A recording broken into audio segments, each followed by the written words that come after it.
एक लड़का और लड़की में दोस्ती होती है, जो यह दोस्ती है या फेसबुक से होती है और इसके बाद दोनों में प्यार हो जाता है। जब प्यार हो जाता है तो उसके बाद में दोनों लोग यहाँ फैसला करते हैं कि अब शादी करना चाहिए। फिर दोनों में शादी हो जाती है, शादी अच्छे से होती है, धूमधाम से शादी होती है। शादी होने के बाद में जो दुल्हन है वह अपने ससुराल आती है और ससुराल में करीब 10 दिन रहती है। 10 दिन रहने के बाद में वहाँ अपने मायके वापस जाती है।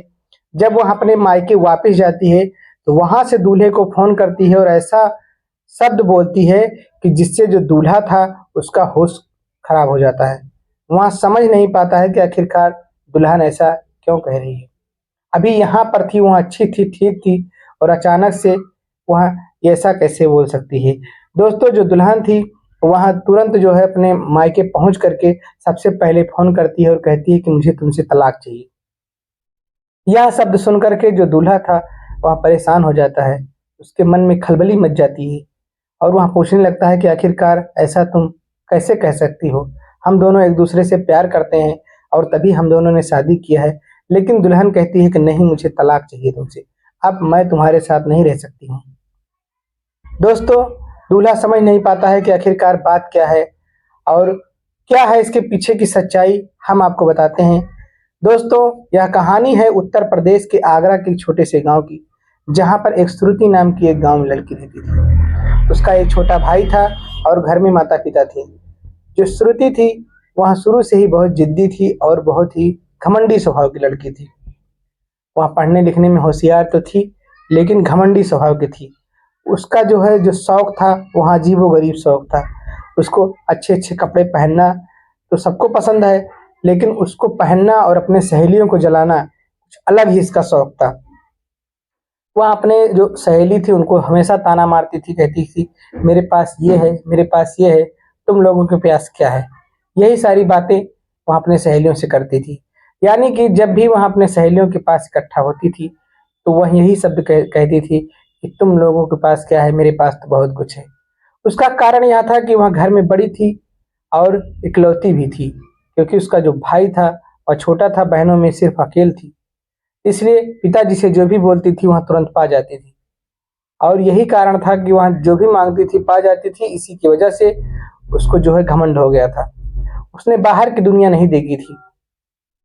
एक दिन वह अपने सहेली के शादी में जाती है और जब शादी में जाती है तो अच्छे से कपड़ा पहन के जाती है, जेवरात भी पहन के जाते हैं, कानों में, हाथों में, गले में।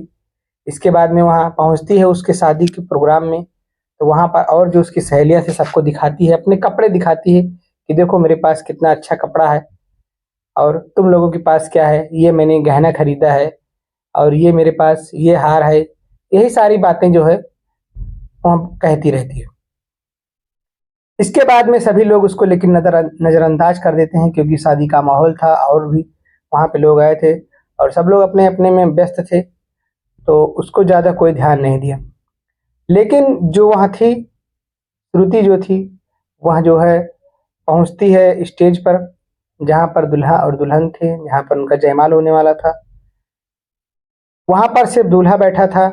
उसके बाद में वहाँ चली जाती है, वहाँ से आकर के घर में दुल्हन से मिलती है। जो उसकी सहेली थी उससे कहती है कि तुम मेरे कपड़े देख रहे हो, इस तरीके से कपड़े पहनने चाहिए, और तुम्हारा जो दूल्हा है वह किस तरीके का है, वह बिल्कुल पसंद नहीं है, कैसे कपड़े पहने हैं, कैसे उसकी आचरण है, किस तरीके से वो एकदम गरीब जैसा लग रहा है। देखना कभी मेरी शादी होगी तो ऐसा रहेगा कि तुम लोग देखते ही रह जाओगी। वह अपने सहेली को खरी खोटी सुनाती है, लेकिन जो उसकी सहेली थी, जो उस समय दुल्हन बनी हुई थी, जिसकी शादी होने जा रही थी, वह चुपचाप इन बातों को सुन रही थी, उसने कुछ भी नहीं बोला। और उसके बाद में जो है वह चली जाती है। उन दोनों की शादी हो जाती है, श्रुति अपने घर चली जाती है और घर आने के बाद में फिर कुछ दिन बाद उसके मोबाइल पर एक, फेसबुक पर एक रिक्वेस्ट आती है। जब रिक्वेस्ट आती है तो वहाँ जो है प्रोफाइल को खोलती है और प्रोफाइल अरविंद के नाम से था। जब प्रोफाइल खोलती है तो उसमें डीपी वगैरह देखती है तो बहुत अच्छा शानदार लगा हुआ था, और उसके जो फोटोज है वहाँ पर चेक करती है तो एक से बढ़ के एक फोटो थे। उसमें जो लड़का था, जो अरविंद था, वह कभी स्विमिंग पूल में नहा रहा है, कहीं जो है बड़ी बड़ी लग्जरी गाड़ियों के साथ खड़ा है, किसी लग्जरी गाड़ी में बैठा हुआ है, और बड़े बड़े घर के सामने उसकी फ़ोटो दिखाई दे रही थी। जब उसने प्रोफाइल देखा तो उसे बहुत अच्छा लगा। वहाँ जो है तुरंत जो है जो एक्सेप्ट आई थी उसे एक्सेप्ट किया फ्रेंड रिक्वेस्ट को, और उसके बाद में वहाँ बात करना शुरू कर दी। जब उससे बात करना शुरू कर दी तो उसकी बातें जो थी, जो अरविंद था उसकी बातें जो थी उसे अच्छी लगने लगी और उससे भी प्रभावित हुई। लेकिन जो श्रुति थी सबसे ज़्यादा प्रभावित हुई थी उसके रहन-सहन से, उसका बड़ा घर देख के। उसे लगता था कि अरविंद बहुत बड़ा और बड़ा रईस आदमी है।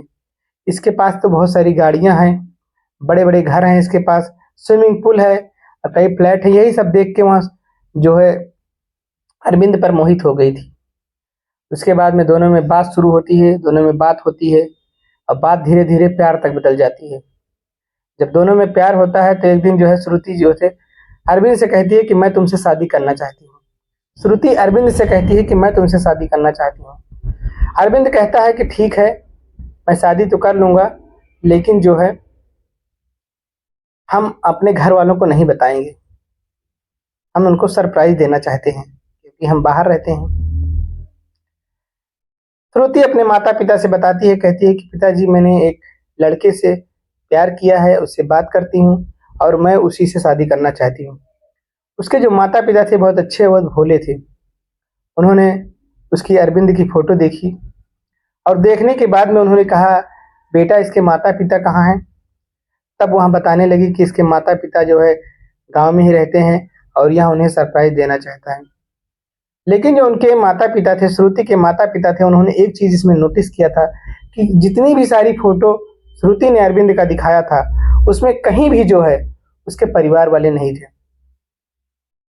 लेकिन वह बेटी के जिद के आगे झुकना पड़ा उनको और उन्होंने कहा ठीक है, अगर तुम्हें मंजूर है, तुम्हें अच्छा लग रहा है लड़का, तुम उससे प्यार करती हो, तो मुझे तो शादी करना है, तुम जहाँ कहोगी मैं वहीं कर दूँगा।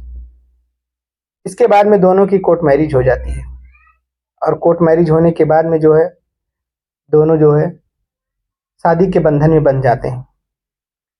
और जो श्रुति थी, शादी होने से पहले ही अपने जो उस सहेली जिसके शादी में वहाँ गई थी, उसे फ़ोन करती है और उसके पास कुछ फ़ोटो भी भेजती है और फ़ोटो भेजने के बाद में उसे कहती है कि ये लड़का देखो, मैं इससे शादी करने जा रही हूँ और क्या लग्ज़रियस लड़का है। इसके पास बहुत सारे बंगले हैं, बहुत सारी गाड़ियाँ हैं, स्विमिंग पूल भी है इसका। इसके घर में ही स्विमिंग पूल बना हुआ है। लेकिन जब वह फ़ोटो भेजती है, उसकी सहेली देखती है, वहाँ कुछ जवाब नहीं देती है। वहाँ चुप हो जाती है। फ़ोटो देखकर अपने में ही रह जाती है। शादी कोर्ट में हो जाती है, घर पहुँचती है, तो यहाँ पर देख कर के वह हैरान हो जाती है क्योंकि उसका जो घर था, वो एकदम नॉर्मल सा घर था और नॉर्मल से उसके माता-पिता एकदम सिंपल जैसे आम ज़िंदगी वाले आम ज़िंदगी जिए जाती है। ना तो कोई रईसी ना कुछ। और वहाँ बड़े अचंभे में पड़ जाती है कि मैं कहाँ फँस गई। लेकिन उसके जो अरविंद थे, उसे समझाते हैं, कहते हैं कि जो है मैं अपने माता-पिता को सरप्राइज़ देना चाहता हूँ, इसलिए जो है अभी मैं उनको जो अपना नया घर है उसे नहीं दिखाना चाहता हूँ। मैं जल्द ही इन लोगों को दिखाऊँगा। श्रुति कहती है चलो ठीक है। वह समझ जाती है कि हो सकता है सरप्राइज़ देने का इनका मन हो। इसके बाद में वह घर में रहने लगती है। लेकिन उसे कुछ अजीब लग रहा था। उसे लग रहा था कि कहीं वहाँ फँस तो नहीं गई है।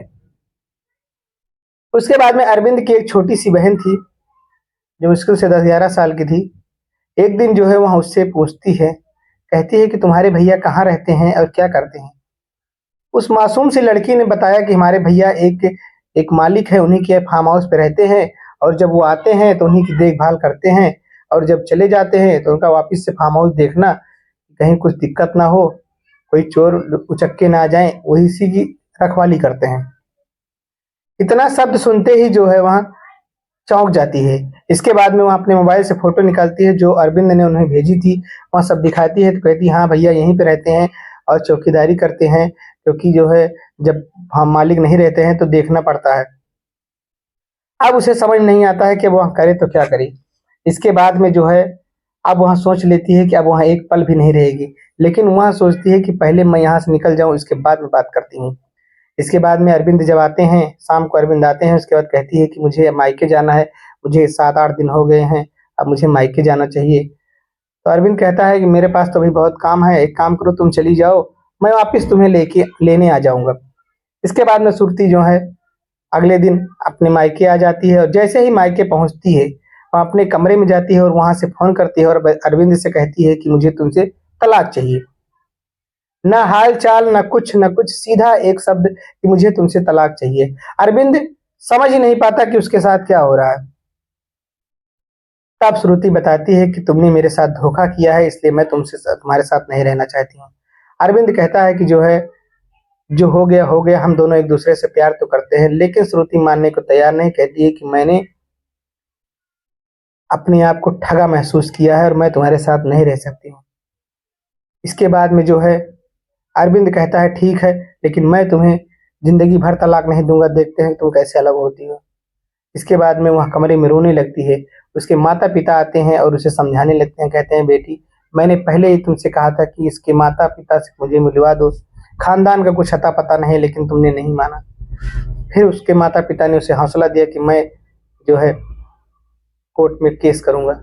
फिर उसके पिताजी कोर्ट में केस करते हैं, वकील साहब को लेकर के सारी बात वकील को बताई जाती है। इसके बाद में फिर जज साहब के सामने जब उनकी फाइल आती है तो जज साहब फैसला सुनाते हैं और जो है दोनों का जो है तलाक हो जाता है।